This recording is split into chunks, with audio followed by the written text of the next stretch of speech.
બનાસકાંઠા જિલ્લામાં ડીઓ અને કચેરી દ્વારા જિલ્લાના મદ્રેસાઓમાં તપાસ શરૂ કરવામાં આવી રહી છે।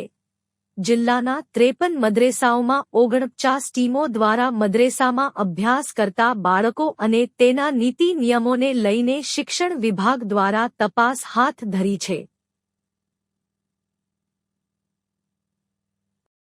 બનાસકાંઠા જિલ્લાના શિક્ષણ વિભાગ દ્વારા મદ્રેસાઓમાં તપાસ હાથ ધરવામાં આવી છે। મદ્રેસાઓમાં અભ્યાસ કરતા બાળકો ફોર્મલ એજ્યુકેશન શિક્ષણ મેળવે છે કે નહીં, જેને લઈ શિક્ષણ વિભાગ દ્વારા 49 ટીમો બનાવી, જેમાં વર્ગ 2 ના અધિકારી ટીપીઓ, બીઆરસી કોઓર્ડિનેટર તેમજ સી કોઓર્ડિનેટરને ટીમોમાં સમાવેશ કરી 2 દિવસ મદ્રેસાઓમાં ટીમો દ્વારા બાળકોની માહિતી લઈ બાળકો પ્રાથમિક શિક્ષણ કે માધ્યમિક શિક્ષણ મેળવે છે કે નહીં, જેની તપાસ હાથ ધરવામાં આવશે।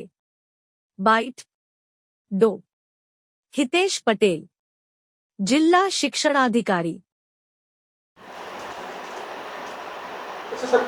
મદ્રેસાઓમાં તપાસ કરવામાં આવી રહી છે, કેટલા વિદ્યાર્થીઓ અભ્યાસ કરી રહ્યા છે, શું સમગ્ર વિગત છે?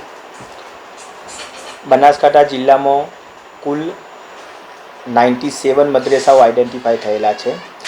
એ મદ્રેસાઓની અંદર જે બાળકો છે એ બાળકો ક્યાં અભ્યાસ કરી રહ્યા છે એની સમગ્ર તપાસ અત્રેની ટીમ દ્વારા કરવામાં આવેલી છે। આ માટે કુલ 49 ટીમો બનાવવામાં આવી છે। આ ટીમોની અંદર વર્ગ 2 ના અધિકારીશ્રી, TPO Shri, BRC coordinator Shri તેમજ સીઆરસી કોઓર્ડિનેટર શ્રીનો સમાવેશ કરવામાં આવેલો છે।